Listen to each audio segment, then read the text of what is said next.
Hello everyone. Welcome to the Exia IAS academy. तो चलिए देखते हैं कौन से आर्टिकल है न्यूज़पेपर के जो एग्ज़ाम के पॉइंट ऑफ व्यू से रेलेवेंट रहेंगे। तो ध्यान रखिएगा, इसमें हम जो भी टॉपिक डिस्कस करेंगे उसको काफ़ी हॉलिस्टिक उसका कवरेज आपको प्रोवाइड करने की कोशिश करेंगे, ताकि आपके एक पर्टिकुलर टॉपिक का डिफरेंट पर्सपेक्टिव से, डिफरेंट जीएस पेपर के पर्सपेक्टिव से, वो चाहे आपका जीएस पेपर 1 हो, 2 हो, 3 हो, 4 हो, उसके लिहाज से कैसे इम्पॉर्टेंट है, और उस पॉइंट में आपको नोट कराने की कोशिश करूँगा जिससे प्रीलिम्स और मेंस में क्वेश्चन बन सकता है। तो चलिए देखते हैं आज का पहला टॉपिक। तो 14 अप्रैल को बी आर अम्बेडकर साहब का जन्मदिन गया, तो उसके अवसर पे क्या है, न्यूज़पेपर में डिफरेंट आर्टिकल हमें लगातार देखने को मिल रहे हैं। तो अभी बी आर अम्बेडकर जी एक बड़े ही टॉल लीडर रहे हैं। वो चाहे आपके कॉन्स्टिट्यूशन मेकिंग को लेके हो, या फिर आपके जो सोशियो इकोनॉमिकली वल्नरेबल पॉपुलेशन है उनके राइट्स को लेकर के हो। तो अभी ये जो आर्टिकल है इसमें स्पेशली बात किया जा रहा है कि अंबेडकर साहब का जो आइडिया है, जो आइडियोलॉजी है, उसको सभी प्रेज़ करते हैं, हर पॉलिटिकल पार्टी उनको प्रेज़ करती है, लेकिन उनका जो आइडिया है उसको इन रियलिटी इम्प्लीमेंट नहीं करती है। आज भी जो आपके शेड्यूल कास्ट पॉपुलेशन है उनके ऊपर अनटचेबिलिटी प्रैक्टिस किया जाता है, उनके ऊपर एट्रोसिटीज़ की जाती हैं, तो उसको क्या करना है, दूर करना है। कॉन्स्टिट्यूशन में प्रोविजंस तो रखा गया है, जैसे आर्टिकल 17 कहता है राइट अगेंस्ट अनटचेबिलिटी, लेकिन इसको इन रियलिटी आपका इम्प्लीमेंटेशन होते हुए होने में लैगिंग देखी जा रही है। तो इसी में ये चीज़ें दर्शाई गई है कि to aspire and strive to be Viksit Bharat bye 2047, 2047 तक हम अगर हमें विकसित भारत बनना है, तो उसके लिए हमें हमारे देश में जो कास्ट डिस्क्रिमिनेशन है उसको दूर करना बहुत ज़्यादा ज़रूरी रहेगा, क्योंकि विदाउट हम eliminating caste discrimination inclusive development नहीं पा सकते हैं। और अगर इंक्लूसिव डेवलपमेंट नहीं पाया गया तो विकसित भारत का गोल मिस हो जाएगा। तो इसमें और डेटा भी दी गई है एनसीआरबी की जो डेटाबेस है उससे, कि जो अनटचेबिलिटी है उसको अभी भी 13,000 विलेजेस में अभी तक प्रैक्टिस किया जाता है। तो अभी इस आर्टिकल से हमारे जो प्री और मेंस के लिए क्या इम्पोर्टेंट रहेगा, पहला तो अंबेडकर जी का जो भी डिफरेंट इनिशिएटिव्स था, जैसे महात सत्याग्रह 1927, ये जो भी आपके उनके इनिशिएटिव्स थे वो ज़रूरी रहेंगे। फिर अंबेडकर जी के साथ आपको ज्योतिबा फुले जी को भी कन्वर्ज करके देखना है, क्योंकि अंबेडकर जी ज्योतिबा फुले जी से इंस्पायर्ड रहे थे। तो ये चीज़ें प्रीलिम्स के लिए हमें जो फैक्ट है, जो कॉन्सेप्ट है, ज़रूरी होगा। और इसी के साथ मेंस में भी क्या है, जो भी मॉडर्न इंडियन हिस्ट्री हम पढ़ते हैं उसमें हम जो भी different socio cultural reform movement पढ़ते हैं उसमें हमें doctor B are Ambedkar ji का और ज्योतिबा फुले जी का जो कंट्रीब्यूशन है वो ध्यान में रखना ज़रूरी होता है। और उसी के साथ अम्बेडकर साहब का जो भी कंट्रीब्यूशन है कॉन्स्टिट्यूशन में, सोशियो इकोनॉमिक डेवलपमेंट को लेके, लिबर्टी को लेके, इक्वालिटी को लेके, फ्रेटर्निटी को लेके, उन सभी चीज़ों को देखना ज़रूरी रहेगा। तो वही सभी चीज़ें इसमें मेंशन की गई हैं। तो अंबेडकर जी का जो लेगेसी है as architect of the Indian constitution, तो उन्होंने ही जो फाउंडेशनल एम्फेसिस है on equality, liberty and fraternity including justice में ज़्यादा एम्फेसिस किया था। इसी के साथ उन्होंने अनटचेबिलिटी के लिए महत सत्याग्रह 1927, इसी के उपरांत उन्होंने एनहाइलिएशन ऑफ कास्ट, कास्ट को ख़त्म करने के ऊपर एक किताब भी लिखी थी। और इसी के साथ उन्होंने पुट फॉरवर्ड भी किया था हिंदू कोड बिल 1948 में, जिसके वजह से क्या है, आपके कन्फ्लिक्ट देखा गया था, और उसी वजह से उन्होंने जो नेहरू जी का कैबिनेट था उससे रिज़ाइन किया था इन 1951 over the Hindu code bill. उसी के बाद उन्होंने आपका नवयान बुद्धिज़्म को अपनाया था 1956 में, कि हम हिंदुइज़्म में रहेंगे तो हमें डिस्क्रिमिनेशन फेस करते रहना होगा, क्योंकि बी आर अम्बेडकर साहब जो ब्राह्मणिकल ट्रेडिशन है उसको लेके बड़े क्रिटिकल थे, कि अगर हिंदुइज़्म के अंदर रहेंगे तो जो डिस्क्रिमिनेशन है वो ख़त्म नहीं होगा। तो इसी के लिए उन्होंने क्या किया था, जो बुद्धिज़्म है उसमें कन्वर्ट हो गए थे, और एक नया आपका बुद्धिज़्म का जो अप्रोच है आया था नवयाना बुद्धिज़्म। तो ये सभी चीज़ें क्या है प्री मेंस के पर्सपेक्टिव से इम्पॉर्टेंट रहेंगी। और अभी इसमें स्पेशली ये आर्टिकल यही चीज़ों को दर्शा रहा है कि आपके जो कॉन्स्टिट्यूशनल प्रोविजंस है उसको आज तक भी इम्प्लीमेंट बढ़िया ढंग से नहीं किया गया है। आज भी आप एनसीआरबी की डेटा देख सकते हैं जिसमें 40,000 cases of atrocities on Dalit yearly देखे जाते हैं इन अबाउट 13,000 प्लस विलेजेस। तो इन सभी चीज़ों को क्या करना है, दूर करना ज़रूरी है। और इसमें स्पेशली पॉलिटिकल विल का होना भी बहुत ज़्यादा ज़रूरी है। तो कैसे बी आर अम्बेडकर साहब का जो नाम लेके जो डिफरेंट आपके रिप्रेजेंटेटिव है वो आपके वोट बैंक की पॉलिटिक्स करते हैं, लेकिन एक्चुअल में जो कंसर्न है उसको आपका सॉल्व नहीं करते हैं, एड्रेस नहीं करते हैं। उसी चीज़ों को इस आर्टिकल में दर्शाया गया है। और इसी के साथ आपका failure of implementation of article 15 जो नॉन डिस्क्रिमिनेशन के बारे में कहता है, आर्टिकल 17 राइट अगेंस्ट अनटचेबिलिटी के बारे में कहता है, article 46 directive principles of state policy का कहता है कि जो सोशियो इकोनॉमिकली आपके पिछड़े हुए लोग हैं उनका डेवलपमेंट करना। तो ऐसा नहीं है गवर्नमेंट ने आपके डिफरेंट एक्शंस नहीं लिए हैं, लेकिन अभी भी वो डिज़ायर्ड लेवल पे नहीं है। तो उसी के बारे में ये आर्टिकल बात करता है। तो इसमें अभी आप जो डिफरेंट पॉलिटिकल पार्टीज़ हैं, ओके, उनकी हिपोक्रेसी के बारे में भी मेंशन किया गया है कि ये एक मॉरल फेलियर है आपके डिफरेंट पॉलिटिकल पार्टीज़ और रिप्रेजेंटेटिव्स का, कि वो आपके पॉलिटिकल ग्लोरिफिकेशन तो करते हैं अंबेडकर जी का, लेकिन अंबेडकर जी का जो कंसर्न था उसको आज तक भी एड्रेस नहीं किया गया है। तो उसी के बारे में ये सभी चीज़ें इसमें मेंशन की गई हैं। तो फर्दर आप इन चीज़ों को पढ़ेंगे तो आपको समझ में आएंगी। तो ध्यान रखिएगा, डिफरेंट स्कीम तो लिया गया है, लेकिन अभी भी इसमें क्या है, गैप है। जैसे स्टैंड अप इंडिया है, पीएम दक्ष स्कीम है, स्कॉलरशिप स्कीम है, ओके, लेकिन इनका जो प्रॉपर इम्प्लीमेंटेशन है, पोर इम्प्लीमेंटेशन देखा गया है, प्रॉपर इम्प्लीमेंटेशन नहीं हुआ है। तो बाकी ये जो भी आर्टिकल है जिनमें आपके सोशियो इकोनॉमिकली एजुकेशनली जो भी आपके पिछड़े लोग हैं उनके डेवलपमेंट के लिए कौन से कॉन्स्टिट्यूशनल प्रोविजंस है, इनको प्री और मेंस के पर्सपेक्टिव से देखना ज़रूरी रहेगा। ओके, चलिए देखते हैं next article, why are civil disputes being criminalised. तो हाल ही में ऑनरेबल सुप्रीम कोर्ट ने ये ऑब्जर्व किया कि जो सिविल केसेस होती हैं, तो केस दो तरह की होती है, एक सिविल केस और एक आपके क्रिमिनल केस। तो इसका डिफरेंस तो मैं थोड़े देर में आपको बताऊंगा, लेकिन पहले ये समझिए कि जो सिविल डिस्प्यूट होता है उसको क्या किया जाता है, क्रिमिनलाइज किया जाता है बेवजह।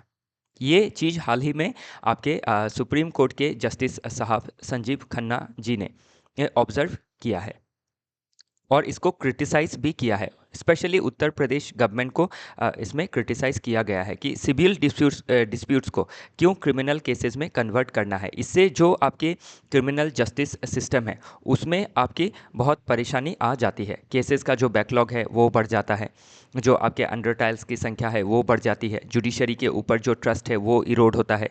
तो इसमें एक तरह से एग्जीक्यूटिव को फटकार है कि आप सिविल जो डिस्प्यूट्स है उनको क्रिमिनलाइज ना करें। इससे क्या होता है, जो इनोसेंट आपके लोग हैं वो विक्टिमाइज होते हैं। ओके, तो वही चीज़ें इसमें दर्शाई गई हैं। तो अभी इसमें क्या है, आपको पहला तो सिविल डिस्प्यूट फिर क्रिमिनल डिस्प्यूट को समझना ज़रूरी है, क्योंकि आजकल यूपीएससी हो या फिर अदर स्टेट पीसीएस क्या करता है, कॉन्सेप्चुअल अंडरस्टैंडिंग वाले क्वेश्चंस भी पूछ लेता है। तो इसमें आप देख सकते हैं सिविल वर्सेस क्रिमिनल जो डिस्प्यूट्स होता है उसमें क्या डिफरेंसेस देखी जाती है। तो नेचर में अगर देखें तो सिविल लॉ जो है वो rights and liberties between individuals को लेके जो कन्फ्लिक्ट होता है उसमें सिविल केसेस देखे जाते हैं। ओके, जैसे कोई चेक बाउंस हो गया, ओके, कोई डील ब्रीच हो गया, तो वैसा जो केसेस है वो सिविल लॉ के तहत आता है। क्रिमिनल लॉ ज़्यादा स्ट्रिक्ट होता है देन सिविल लॉ। और क्रिमिनल जो भी एक्टिविटी होती है वो एक पर्सन के खिलाफ सिर्फ नहीं माना जाता है, उसको माना जाता है कि वो अगेंस्ट दी सोसाइटी हुआ है, अगेंस्ट दी स्टेट हुआ है। और पर्पस क्या है सिविल लॉ में, कंपनसेशन दिलवाना, और क्रिमिनल लॉ में क्या है, पनिशमेंट दिलवाना, डेटरेंस क्रिएट करना। फिर एग्जाम्पल में अगर देखे जाए तो जो कॉन्ट्रैक्ट डिस्प्यूट है, प्रॉपर्टी डिस्प्यूट्स है, वो सिविल लॉ में आती है। लेकिन आप देख सकते हैं जो कॉन्ट्रैक्ट डिस्प्यूट होते हैं या फिर प्रॉपर्टी मैटर्स होते हैं वो सिविल से जाके क्रिमिनलाइज हो जाते हैं। तो इसमें क्या किया जाता है, क्रिमिनलाइज करके जो आपकी वीक पार्टी है उसको दबाने की कोशिश की जाती है, उससे आपकी रेवेंज लेने की कोशिश की जाती है। इट मीन्स जो क्रिमिनल जस्टिस सिस्टम है उसका मिसयूज होता है बाय पर्सन, बाय एग्जीक्यूटिव, तो ये इसको रोकना ज़रूरी है। क्रिमिनल केसेस आपके असॉल्ट हो गया, चीटिंग हो गई, थेफ्ट हो गया, okay, criminal breach of trust हो गया, ये सभी क्रिमिनल लॉ के तहत आती है। और ध्यान रखिएगा, आपके सिविल, क्रिमिनल, ये सभी मैटर के ऊपर ऑलरेडी क्वेश्चन पूछा गया है। तो मुझे जहाँ तक ध्यान है, आपके पुलिस कस्टडी और जुडिशियल कस्टडी के बारे में एक बार पूछा गया था यूपीएससी में। तो अभी इससे हमें एक हिंट मिलता है कि इन फ्यूचर भी इन सभी चीज़ों के बारे में, इन जनरल नेचर का क्वेश्चन प्री में पूछा जा सकता है, और मेंस के लिए भी चीज़ें इंपॉर्टेंट रहेंगी। जब भी जुडिशियरी रिलेटेड कोई आपका क्वेश्चन बनेगा तो उसमें इन चीज़ों को आप कहीं अगर दर्शाने की ज़रूरत हो सकती है तो दर्शा सकते हैं, तो उसके लिए जानना ज़रूरी रहेगा। ओके, तो इसमें बाकी आपके लीगल क्या कोड है, तो सिविल लॉ के लिए सिविल प्रोसीजर कोड है, कॉन्ट्रैक्ट लॉ है, ओके, स्पेसिफिक रिलीफ एक्ट है, और क्रिमिनल लॉ के लिए आईपीसी है, सीआरपीसी है, एविडेंस एक्ट है, ओके। तो इसको अभी ओवरहॉल भी किया गया है। तो इन फ्यूचर क्या है आपका, भारतीय न्याय संहिता, भारतीय नागरिक सुरक्षा संहिता, भारतीय साक्ष्य अधिनियम, इनके ऊपर भी क्वेश्चन पूछा जा सकता है। तो ध्यान रखिएगा, आईपीसी का सीधा आपको सेक्शंस नहीं पूछेगा, okay, overall criminal justice system को लिंक करके ही क्वेश्चन पूछी जाएंगे, तभी आपको इन चीज़ों को मेंशन करना होगा, ओके। ज़्यादा इन डेप्थ आपको सेक्शन के अंदर घुसना नहीं है, ध्यान रखिएगा, ओके। चलिए आगे देखते हैं। तो इसमें बाकी ये जो भी चीज़ें हैं आप पढ़िएगा, ये समझ में आएंगी आपको, ओके। तो मैं आपको बस समरी बता रहा हूँ ताकि चीज़ें आपको ध्यान में रहे। तो प्री और मेंस के लिहाज से जुडिशरी का जो पार्ट है वो इम्पॉर्टेंट रहता है, ओके। तो अभी जुडिशरी जो है हमारे जीएस पेपर 2 पॉलिटी में है, लेकिन ध्यान रखिएगा इसका इकोनॉमी से भी कनेक्शन बन सकता है, क्योंकि अगर आपका जुडिशरी में बैकलॉग ज़्यादा रहेंगी, ओके, सिविल केसेस ज़्यादा रहेंगे, तो उससे क्या है, जो इन्वेस्टर्स है उनका ट्रस्ट इरोड होता है, इन फ्यूचर डिस्प्यूट हुआ तो उससे क्या होगी, जो कंपनी है उसको नुकसान झेलना पड़ेगा। तो इसीलिए क्या है, जुडिशरी का रोबस्ट होना भी ज़रूरी है फॉर इकोनॉमिक डेवलपमेंट फॉर विकसित भारत 2047, ओके। तो इन सभी चीज़ों को लिंक करके देखिएगा, फिर एथिक्स से भी लिंक करके देख सकते हैं कि आपके कैसे जो एब्यूज़ ऑफ पावर होता है, पावर का गलत इस्तेमाल किया जाता है by executive, by rich powerful people, okay. फिर कैसे आपकी जुडिशरी में जो जजमेंट में डिले होता है, उससे कैसे आपके लोगों के जो फंडामेंटल राइट्स है, article 21 right to life and personal liberty, वो वायलेट होती है। तो ये सभी चीज़ें आपको जाननी ज़रूरी रहेंगी एथिक्स के पॉइंट ऑफ व्यू से भी। तो क्या है, चीज़ों को आप एक टॉपिक पढ़े, उस टॉपिक को हर एंगल से आप देखें, तो उससे क्या है, आपका जो अप्रोच है अच्छा रहेगा, कोई भी क्वेश्चन आंसर आप कर पाएंगे, और आपका जो फीडर मटेरियल होगा, जो आप लिखेंगे एग्जाम में, वो बहुत ज़्यादा रहेंगी, डिफरेंट डायमेंशन में आप लिख पाएंगे। नेक्स्ट आर्टिकल बात करता है decoding India's conundrum of free food despite falling poverty. तो इसमें अभी एक डायलामेटिक सिचुएशन के बारे में दर्शाया गया है। वो सिचुएशन क्या है कि हमारे देश में ये अभी डिफरेंट रिपोर्ट में, वो चाहे आपके मल्टी डायमेंशनल पोवर्टी इंडेक्स हो या फिर हंगर इंडेक्स हो, तो इन सभी चीज़ों में क्या है, हमें देखने को मिल रहा है कि जो आपका ह्यूमन डेवलपमेंट है वो बढ़ रहा है, जो पोवर्टी है वो घट रही है। लेकिन पोवर्टी घटने के बाद भी जो फ्री फूड है वो अभी भी चल रहा है। तो ये बड़ा डायलेमेटिक कंडीशन है कि अगर पोवर्टी फेल हो रहा है, कम हो रहा है, तो आपका फ्री फूड क्यों दिया जा रहा है? क्योंकि आपके जो फूड सब्सिडी है उसमें लाखों करोड़ों रुपए का सब्सिडी लगता है, वो चाहे आपका एमएसपी, मिनिमम सपोर्ट प्राइस हो, और फर्टिलाइज़र में सब्सिडी हो, इलेक्ट्रिसिटी में सब्सिडी हो, तो उससे क्या है, गवर्नमेंट का जो सब्सिडी बर्डन है वो बढ़ता है, और जो टैक्स पेयर का मनी है वो भी वेस्ट होता है। अगर जो लोग आपके अबव पॉवर्टी लाइन है वो अगर फ्री फूड को एक्सेस कर रहे हैं, तो उससे क्या होता है, गवर्नमेंट क्या नहीं कर पाती है, आपके डिफरेंट कैपिटल प्रोजेक्ट्स में इन्वेस्ट नहीं कर पाती है। तो ज़रूरी क्या है कि जो फ्री फूड का सिस्टम है उसको सिर्फ पोरेस्ट ऑफ द पोर के लिए रखा जाए। लेकिन अभी के समय पे आप अगर देखें तो देश की लगभग 60% जो जनसाधारण है, लगभग 80 करोड़ लोगों को फ्री राशन दिया जा रहा है। लेकिन अगर पोवर्टी रेट देखें तो वो अभी लगभग 10-15% है। तो इसमें ये एक डायलेमेटिक सिचुएशन है कि इतना अगर पॉवर्टी घट चुका है तो इतना फ्री फूड का ज़रूरत क्या है? ओके, तो इससे क्या है, इसमें अभी टैक्स पेयर को भी जोड़ के देखा गया है कि आपके जो हमारे देश के टैक्स पेयर है वो सिर्फ 4% ही है। तो उन 4% को ही सिर्फ आपका असर पड़ता है कि हमारा टैक्स का मनी कहाँ खर्च हो रहा है, कैसे मिसयूज हो रहा है। बाकी जो 96% पॉपुलेशन है, उनको उसमें जो भी आपके फ्री फूड में इंक्लूडेड है जबकि नहीं होना चाहिए, तो उनको ज़्यादा असर नहीं पड़ता है। और गवर्नमेंट भी ये नहीं कर पा रही है कि जो एक्सक्लूजन होना चाहिए, जो एपीएल है, एबव पॉवर्टी लाइन है, जो आपके पॉवर्टी में नहीं आते हैं, तो या फिर मिडिल जो इनकम के ग्रुप है, तो उनके जो राशन है उनको अगर कट करती है तो उससे क्या है, पॉलिटिकल लॉस भी देखा जा सकता है, जो वोट बैंक है वो भी लॉस्ट हो सकता है। तो इसमें एक ह्यूज पॉलिटिकल लॉस भी है। तो इसीलिए क्या है, जो फ्री फूड है जिसमें लाखों करोड़ों का सब्सिडी खर्च होता है लेकिन फिर भी वो कंटिन्यू है।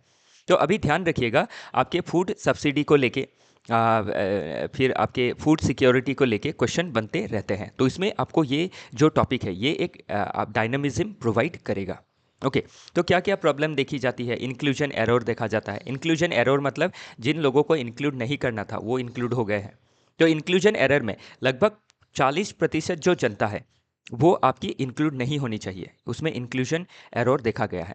फिर एक्सक्लूजन एरर में क्या है, जो पोरेस्ट ऑफ द पोर है, बहुत सारी जनता अभी भी क्या है, आपकी एक्सक्लूडेड है, तो उनको इंक्लूड करना है। और बाकी जो आपकी एबल जनसाधारण है, कैपेबल है, उनको एक्सक्लूड करना है, ताकि आपका फूड सब्सिडी का जो वेस्टेज है उसको कम किया जा सके। रेवेन्यू जो हमारा वेस्टेज है उसको कम करके उसी रेवेन्यू से हम और क्या कर सकते हैं, कैपिटल इन्वेस्टमेंट कर सकते हैं। तो उसी के बारे में ये आर्टिकल बात करता है। चलिए देखते हैं अगला आर्टिकल। तो ध्यान रखिएगा, इसमें आपकी चीज़ें पूछी जा सकती हैं, ओके, मेंस में। और प्रीलिम्स में आपको बाकी नेशनल फूड सिक्योरिटी एक्ट क्या है, ये सभी चीज़ें जाननी ज़रूरी रहती है। ओके, चलिए आगे देखते हैं। नेक्स्ट आर्टिकल बात करता है regarding US Iran plan to meet again in a week after second round of talk concludes. तो हाल ही में जो सेकेंड राउंड ऑफ टॉक है बिटवीन यूएसए एंड ईरान, वो कंप्लीट हुआ है इटली में। और उसमें आपका मेडिएशन किया है बाय ओमान, जो मध्यस्थता की है वो ओमान ने की है। और ये जो टॉक है ये किसको लेके चल रहा है, स्पेशली न्यूक्लियर पावर को लेके चल रहा है। तो न्यूक्लियर को लेके ये टेंशन बना रहा है यूएसए और ईरान के बीच में। तो ईरान के अगेंस्ट आपका क्लेम आया बाय यूएसए 2010 के बाद कि ईरान जो है न्यूक्लियर वेपन को डेवलप कर रहा है, जिससे क्या हो सकती है, वेस्ट एशिया की पॉलिटिक्स में इनसिक्योरिटी देखी जा सकती है। तो इसीलिए ईरान के ऊपर बहुत सारे सैंक्शंस लगाए गए 2010 के बाद। तो अभी सैंक्शन की वजह से क्या है, डिफरेंट नेशन को दिक्कत आने लगी, इंक्लूडिंग इंडिया, कि इंडिया हैविली रिलाई करता था on oil import from Iran. तो इसीलिए क्या हुआ, ये जो भी सैंक्शंस थी इसको आपकी ईज करने के लिए JCPOA लाया गया, joint comprehensive plan of action in 2015। तो इसमें P5+1, तो ये टोटल 6 नेशन उसमें जुड़ी हुई है। लेकिन क्या हुआ, जब डोनाल्ड ट्रंप साहब पहली बार चुन के आए थे तो उन्होंने विड्रॉ कर लिया था 2018 में JCPOA से। उसके बाद फिर से जो डिस्कशन है वो अभी 2025 में चालू हुआ है। 2021-24 में जब जो बाइडेन साहब थे तब कोशिश की गई थी, लेकिन आपका स्टेलमेट रहा था, चीज़ें आगे नहीं बढ़ी थी। लेकिन जो टॉक है वो अभी रिन्यू हो गया है। तो अभी थर्ड राउंड ऑफ टॉक होना बाकी है कि जो ईरान का न्यूक्लियर प्रोजेक्ट है उसको सिर्फ सिविलियन पर्पस के लिए ही यूज़ किया जाए, ना कि न्यूक्लियर पर्पस के लिए। तो ऑलरेडी ये डेटा भी सामने आ रही है कि 90% जो न्यूक्लियर प्रोजेक्ट है उनका वेपन के लिए वो कंप्लीट हो चुका है, रेस्ट 10% बाकी है। तो इसीलिए क्या है, यूएसए को अभी आग लगी हुई है कि यूएसए इसको जल्द से जल्दी ईरान के साथ डील करके उनका जो न्यूक्लियर वेपनाइजेशन है उसको आपका रोकना चाहता है। नहीं तो वेस्ट एशिया में जो पॉलिटिक्स है उसमें जो आपका पावर डायनेमिक्स है वो ईरान की तरफ शिफ्ट हो जाएगा। ओके, तो ये सभी चीज़ें क्या है, आईआर के पर्सपेक्टिव से इंपॉर्टेंट रहेंगी। ओके, तो अभी joint comprehensive plan of action के तहत अगर रिलेशन को बैलेंस किया जाता है और जो टेंशन है उसको कम किया जाता है, तो हम ईरान से जो ऑयल इंपोर्ट करते हैं वो बढ़ा सकते हैं। फिर ईरान में जो हमारा चाबहार पोर्ट का डेवलपमेंट हो रहा है, जिसे हम आपके साउथ आपके middle east as well as आपके जो सेंट्रल एशियन रीजन है उससे कनेक्ट करके हम आपके यूरोप तक कनेक्ट कर सकते हैं। तो ये सभी चीज़ों में हमें सहूलियत मिलेगी। तो ये सभी चीज़ें पूछी जा सकती है, ओके, डायरेक्टली और इनडायरेक्टली, ध्यान रखिएगा। बाकी आपका JCPOA क्या है, ओके, इसमें कितने नेशन है, ये आप प्रीलिम्स के लिए ध्यान में रखिएगा। नेक्स्ट आर्टिकल बात करता है India US talk to talk early bilateral trade agreement. तो अभी हाल ही में अप्रैल 2 में US प्रेसिडेंट ने आपके टैरिफ को इम्पोज किया, 26% टैरिफ लगाया on Indian import to USA।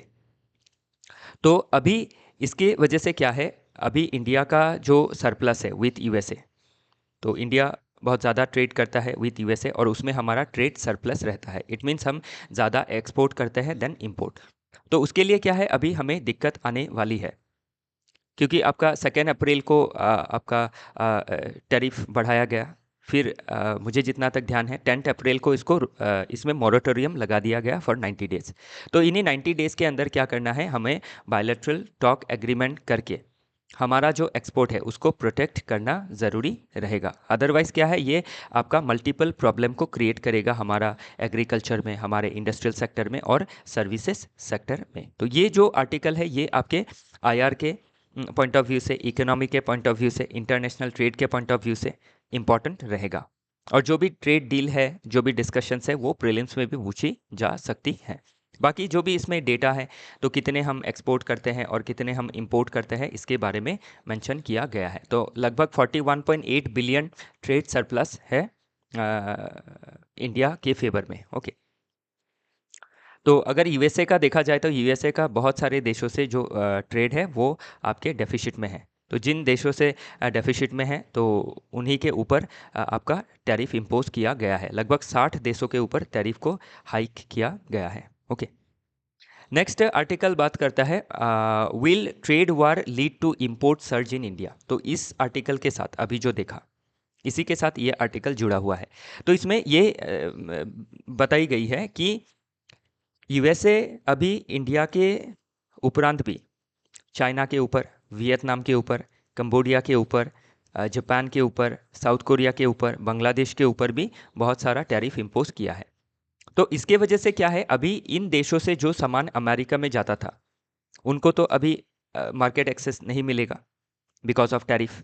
तो इसके लिए ये देश क्या कर सकते हैं, अपने सामान को इंडिया में डंप कर सकते हैं चीप प्राइस में, ताकि इंडिया के मार्केट को एक्वायर कर सके इंडिया के जो डोमेस्टिक मैन्युफैक्चर है उनको ख़त्म करके। तो कैसे ख़त्म होंगी, अभी इंडिया में अगर कोई प्रोडक्ट मैन्युफैक्चर होता है, कपड़ा हो, स्टील हो, इलेक्ट्रॉनिक्स आइटम हो, तो ये सभी चीज़ें जो बाकी अलग देशों में बनती है वो अगर चीप प्राइस में इंडिया में भेजे तो उससे क्या होगा, इंडियन प्रोडक्ट्स नहीं बिकेंगी और बाकी प्रोडक्ट बिकेंगी। तो बाकी देशें जो है वो इंडिया के मार्केट को एक्वायर कर लेगी और ग्रेजुअली जो डोमेस्टिक हमारा मैन्युफैक्चरिंग बेस है वो कोलैप्स हो जाएगा। तो ये अभी एक क्या है, टेंशन है। तो इसके लिए क्या है, इंडिया को जो आपका एंटी डंपिंग ड्यूटी है, काउंटर वेलिंग ड्यूटी है, उनको लगाना ज़रूरी रहेगा ताकि इसको मैनेज किया जा सके। ध्यान रखिएगा, ये एंटी डंपिंग ड्यूटी, काउंटर वेलिंग ड्यूटी, ये सभी चीज़ें प्रीलिम्स में पूछी जा सकती है, ओके। तो इसको कनेक्ट करके देखना है इस आर्टिकल से। चलिए देखते हैं अगला आर्टिकल। तो अगला आर्टिकल बात करता है caught in the tech cold war. तो अभी एक टेक या फिर टेक्नोलॉजी का कोल्ड वार देखा जा रहा है, specially between USA and China. तो आपने देखा कि कैसे चाइना ने डीप सीक AI का डेवलपमेंट किया, जो आपकी बहुत ही कम इन्वेस्टमेंट से बनाई गई AI है, जो ChatGPT जैसे AI को भी चैलेंज कर पा रही है। तो अभी चाइना क्या है, जो आपके आर्टिफिशियल इंटेलिजेंस डेवलपमेंट के लिए जो चिप की ज़रूरत होती है उसको USA से रिसीव करता है। USA का जो कंपनी है NVIDIA, उससे रिसीव करता है।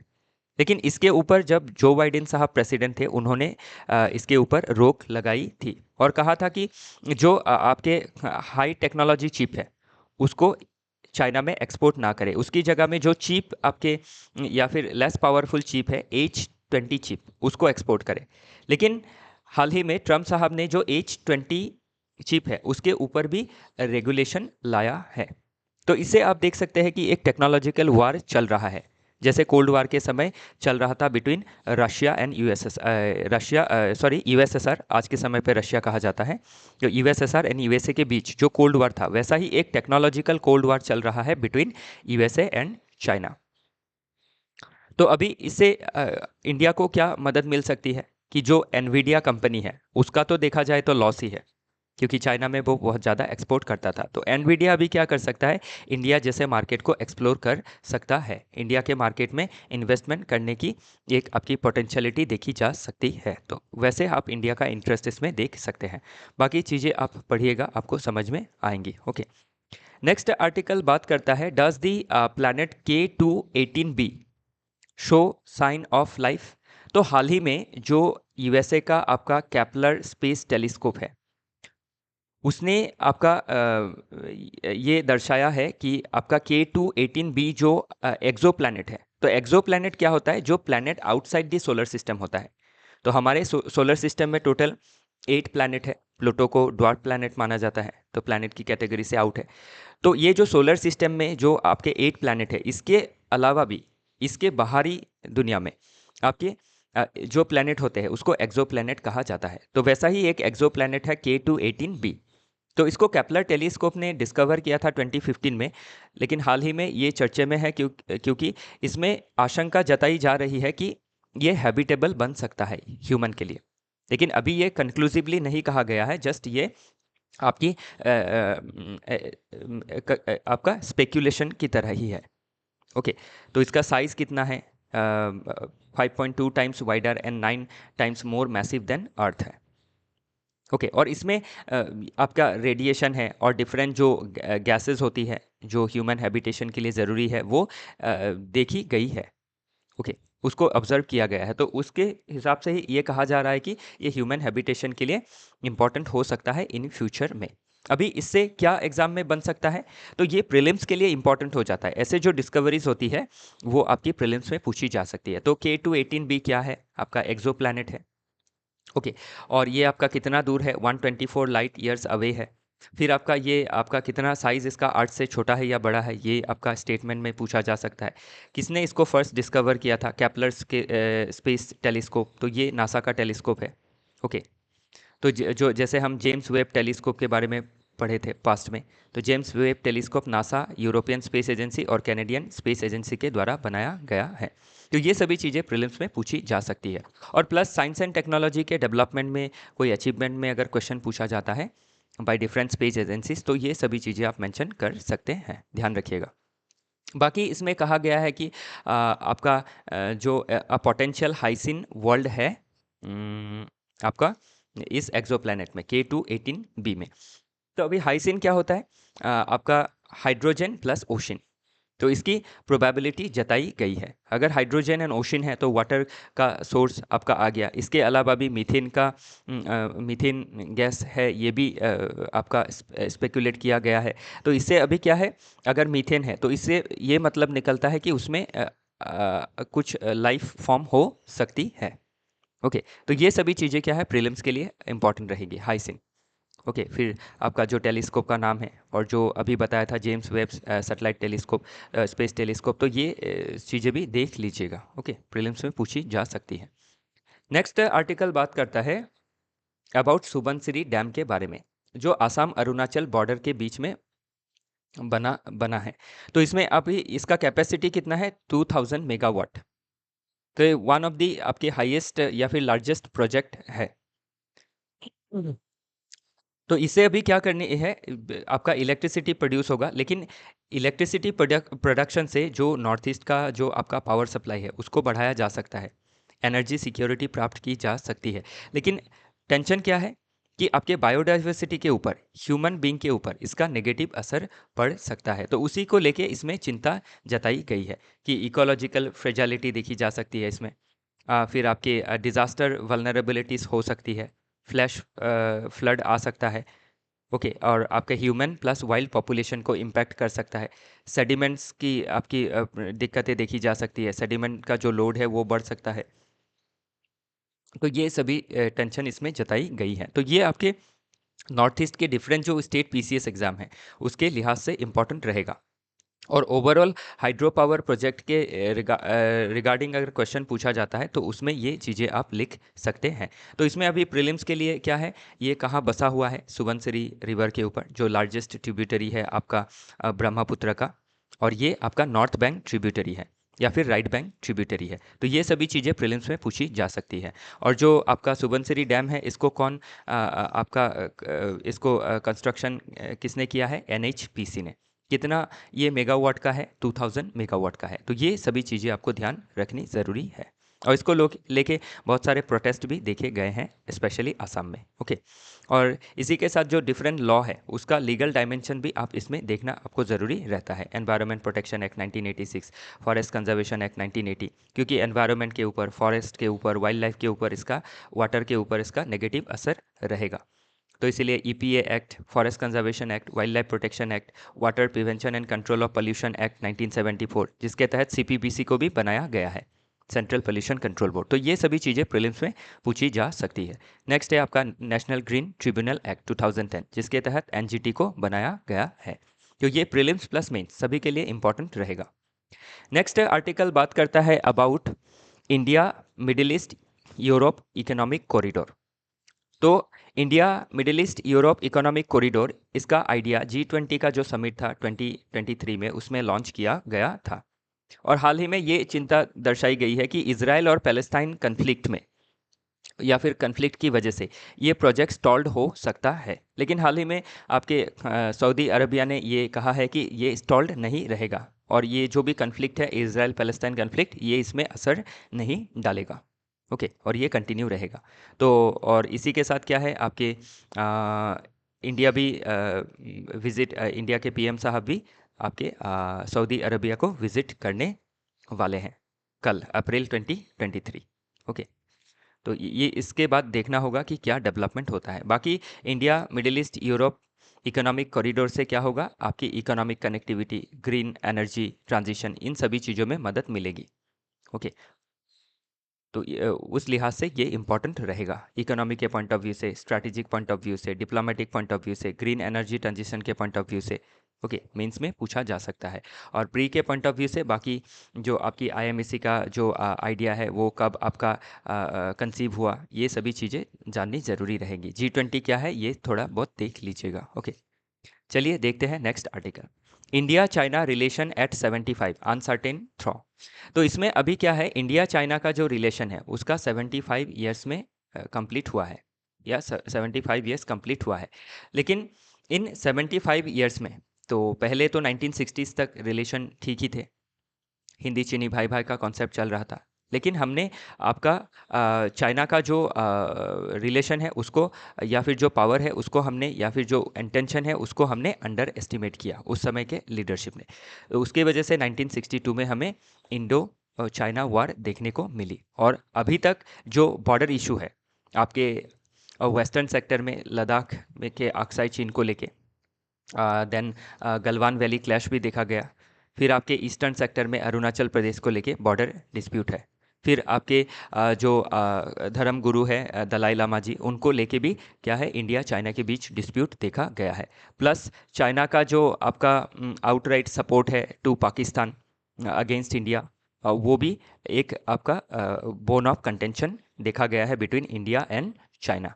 तो ये सभी टेंशन्स क्या है, अभी तक सॉल्व नहीं की गई है। और इसी के ऊपर क्या है, चाइना का जो असर्टिवनेस है वो दिन ब दिन बढ़ता जा रहा है।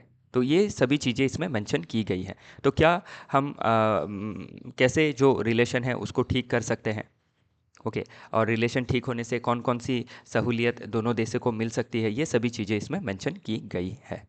नेक्स्ट आर्टिकल बात करता है India first nation to achieve artificial breeding of great Indian bustard. तो ग्रेट इंडियन बस्टर्ड का जो पॉपुलेशन है वो आपका IUCN के रेड लिस्ट में क्रिटिकली एंडेंजर्ड है। तो जो वाइल्ड है उसमें इनकी जो पॉपुलेशन है वो लगातार घटती जा रही थी, इसीलिए इसको शेड्यूल 1 स्पीशीज डिक्लेयर किया गया under wild life protection act of 1972। तो इसमें आप देख सकते हैं कि टोटल जो बस्टर्ड पॉपुलेशन है उसको कैप्टिविटी में कंजर्व किया जा रहा है। कैप्टिविटी में मतलब आपके जंगल से बाहर। तो अभी जो आपके कैप्टिविटी में जो कंजर्वेशन प्रोग्राम चलाया जाता है उसको कहा जाता है एक्स सीटू कंजर्वेशन, और जो उनका हैबिटेट है उसमें ही उनको प्रोटेक्ट करेंगे तो उनको कहा जाता है इन सीटू कंजर्वेशन। तो एक्स सीटू क्या है, इन सीटू क्या है, इनके ऊपर प्रीलिम्स में क्वेश्चन बन सकता है। इंडियन जो बस्टर्ड है उसके ऊपर क्वेश्चन बन सकता है। ओके, उसके उपरांत आपका जो डेजर्ट नेशनल पार्क है ये कहाँ लोकेटेड है, जैसलमेर में लोकेटेड है राजस्थान के। ये सभी चीज़ें प्रीलिम्स में पूछी जा सकती है, ध्यान रखिएगा। ओके, और आपका इसमें मेंस में जो कंजर्वेशन का हमारा एफर्ट रहता है उसमें जो इशू रहती है उसके रिगार्डिंग क्वेश्चन पूछा जा सकता है। तब आप क्या है एक्स सीटू, इन सीटू, फिर कैसे आर्टिफिशियल ब्रीडिंग की गई है to protect great Indian bustard, तो ये सभी चीज़ें आप क्या है सक्सेस की स्टोरी में लिख सकते हैं जब भी एनवायरनमेंट रिलेटेड कोई कंजर्वेशन का क्वेश्चन बनेगा। तो नेक्स्ट आर्टिकल बात करता है इंडिया के सिविल न्यूक्लियर पावर के बारे में, कि इंडिया का जो टारगेट है कि हमें 100 गीगावाट ऑफ आपका एनर्जी, न्यूक्लियर एनर्जी प्राप्त करना है बाय 2047, ताकि हम हमारा जो विकसित भारत का गोल है उसमें हमें एनर्जी सिक्योरिटी को प्राप्त करना है। लेकिन हाल ही में जो गवर्नमेंट का रुख देखा गया है वो आपके स्मॉल मॉड्यूलर रिएक्टर में ज़्यादा देखा गया है, कि हम स्मॉलर मॉड्यूलर रिएक्टर को डेवलप करने जा रहे हैं, जिससे हम क्या है आपके डिफरेंट सिटीज़ में या फिर एरियाज़ में हम स्मॉलर मॉड्यूलर रिएक्टर के जरिए आपकी न्यूक्लियर एनर्जी को छोटे छोटे हिस्सों में डेवलप कर सके। लेकिन इससे क्या है इसमें आपका ये चीज़ें पॉजिटिविटी भी इसमें देखी गई है कि स्मॉल मॉड्यूलर रिएक्टर में खर्चा कम होता है, इसको आसानी से मैनेज किया जा सकता है, डिज़ास्टर की वल्नरेबिलिटी जो है वो कम रहती है।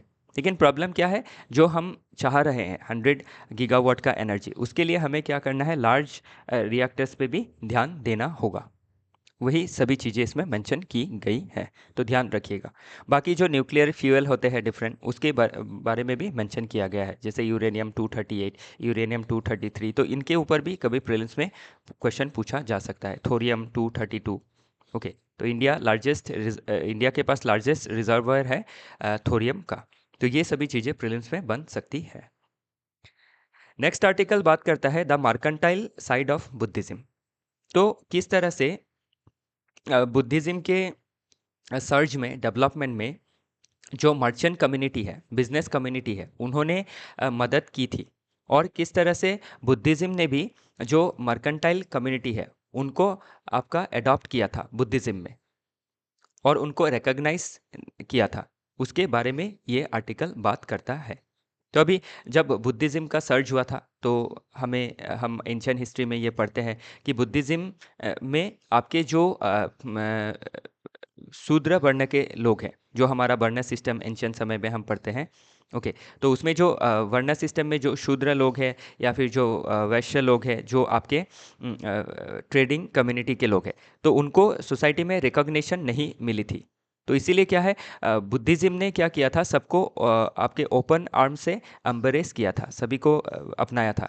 तो इसके वजह से क्या है बुद्धिज़्म के फ्लोरिशिंग में जो आपके मर्केंटाइल जो कम्युनिटी है उन्होंने बहुत मदद किया। वो चाहे आपके बुद्धिस्ट जो डिफरेंट मॉन्यूमेंट्स है उसको बनाने में, बुद्धिज़्म का जो आइडिया है उसको इंडिया से बाहर south east Asia different region में स्प्रेड करने में, तो मर्केंटाइल जो कम्युनिटी है उनका बहुत एक बड़ा रोल है। तो वही चीज़ें इसमें दर्शाई गई है। तो बुद्धिज़्म के रिगार्डिंग क्या है, बहुत डिफरेंट एंगल से क्वेश्चन बन सकते हैं, उसको एक बार देखना ज़रूरी रहेगा। ओके, नेक्स्ट आर्टिकल बात करता है India strengthening IOR stability. Indian ocean region का जो स्टेबिलिटी है उसके लिए हम कैसे आपके इंडियन ओशन रीजन में डिफरेंट नेशन से जुड़ रहे हैं अंडर डिफरेंट पॉलिसीज़, जैसे सागर, महासागर, मौसम प्रोजेक्ट, डिफरेंट नेवल एक्सरसाइज, फिर क्वाड। ओके, तो ये सभी चीज़ों के ज़रिए हम क्या करना चाह रहे हैं, जो आपका हाइड्रोग्राफिक डिप्लोमेसी है, जो मेटेरोलॉजिकल डिप्लोमेसी है, स्ट्रैटेजिक जो कॉन्ट्रास्ट है इंडिया चाइना के बीच में, फिर आपका जो मल्टीलैटरल कोऑपरेशन है, trust based cooperation with different nation, उसको हम बिल्ड करना चाह रहे हैं। इसी के साथ इकोनॉमिक एंड एनवायरमेंटल सिक्योरिटी को प्रोटेक्ट करना चाह रहे हैं, ताकि हम secure and prosperous Indian ocean region को अटेन कर सकें। ओके, तो ध्यान रखिएगा, ये सभी चीज़ें इंपॉर्टेंट रह सकती है एग्जाम के पॉइंट ऑफ व्यू से। इंडियन ओशन रीजन के बारे में क्वेश्चन पूछा जाता है, बाकी सभी जो डिटेल से इसमें मेंशन की गई है। नेक्स्ट आर्टिकल बात करता है अबाउट आपके फ्लू के बारे में, जो है H5N1।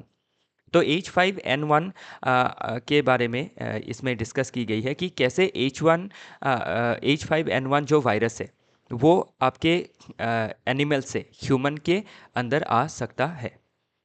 ओके, तो इसमें स्पेशली कैट से भी ये वायरस ह्यूमन में फैल सकता है, ऐसी बातें रिपोर्ट में आई है। लेकिन जो रिपोर्ट है नेशनल इंस्टीट्यूट ऑफ जो वायरोलॉजी है, उन्होंने जो भी रिपोर्ट है उसको उसका जो डिटेल्स है वो पब्लिक नहीं किया है। तो इसमें ट्रांसपेरेंसी को लेके एक इशू आ रहा है कि जो रिपोर्ट है वो क्यों ट्रांसपेरेंट नहीं है। ओके, बाकी अब ध्यान रखिएगा, डिजीजेस के बारे में प्रीलिम्स में क्वेश्चन पूछा जाता रहा है। जैसे H5N1 क्या है, एक जूनोटिक डिजीज़ है, तो इसके बारे में पूछा जाएगा क्या ये कम्युनिकेबल है। तो यस, ये कम्युनिकेबल है। तो ये सभी चीज़ें आपको जाननी जरूरी रहेंगी। ओके, बाकी जो फाइंडिंग्स है वो इसमें बताई गई है। नेक्स्ट आर्टिकल बात कर रहा है कि चाइना कैसे जो बायोटेक्नोलॉजी है उसको वेपनाइज कर सकता है। ओके, तो अभी जैसे इसमें हमने देखा ना कि जूनोटिक डिजीज़ आपके डिफरेंट जो एनिमल्स है उससे फैल सकती है। तो जो डिजीज़ है उसका जो डिजीज़ का जो भी आपका कंपोनेंट है उसको आपका वो हो गया बायोलॉजिकल। उसी कंपोनेंट को टेक्नोलॉजी के ज़रिए अगर हम निकाल के ओके और उसको हम किसी वेपन में अगर इंसर्ट करके एक जगह पे हम छोड़े, तो उससे क्या है, एक पॉपुलेशन में बीमारी फैल के वो पॉपुलेशन वाइप आउट हो सकती है। तो एक देश क्या कर सकता है, दूसरे देश के अगेंस्ट बायोलॉजिकल वेपन बना सकता है। तो अभी चाइना क्या कर रहा है, आपके बायोटेक्नोलॉजी के सेक्टर में बहुत सारी सफलताएं हासिल कर रहा है, और इसीलिए यूएस के पैनल ने इसमें चिंता दर्शाई है कि जो चाइना है उसका जो आपका बायोटेक्नोलॉजी में जो पेस है डेवलपमेंट का, वो क्या कर सकता है, इन फ्यूचर बायोटेक्नोलॉजी के ज़रिए बायो वेपन बना सकता है और बायोटेक्नोलॉजी के ज़रिए वेपनाइज कर सकता है। तो इसमें ये आशंका जताई गई है बाय यूएसए। तो वही चीज़ें इसमें मेंशन की गई है। तो बायो टेक्नोलॉजी क्या है, बायोलॉजी प्लस टेक्नोलॉजी जब जुड़ता है तो बनता है बायोटेक्नोलॉजी। ओके, तो उसी के बारे में ये आर्टिकल बात करता है। तो जैसे आप देखते हैं ना, जेनेटिकली मॉडिफाइड क्रॉप, तो उसको कैसे क्रॉप को डेवलप किया जाता है, बाय बायोटेक्नोलॉजी। ओके, फिर आपके डिफरेंट जो वायरस है उससे आपके डिफरेंट वैक्सीन बनाई जाती है, वो भी क्या है, पार्ट ऑफ बायोटेक्नोलॉजी है। ओके, फिर आपके क्रिस्पर Cas9 टेक्नोलॉजी जो है वो भी एक टूल है किसका, बायोटेक्नोलॉजी का। तो ये सभी चीज़ें इंपॉर्टेंट रहेंगी एग्जाम के पर्सपेक्टिव से। तो इसी के साथ आज का जो डिस्कशन है वो समाप्त होता है। कल फिर मिलेंगे। कल मतलब आपका ये 20 का, ये कल का न्यूज़पेपर एनालिसिस था, तो जो कल शूट नहीं किया जा सका तो आज किया है मैंने। तो आज का जो है एनालिसिस वो मैं शाम तक करने की कोशिश करूँगा। तो इसी के साथ अभी के लिए विदा लेता हूँ, फिर मिलेंगे 21 के वीडियो के साथ। ओके।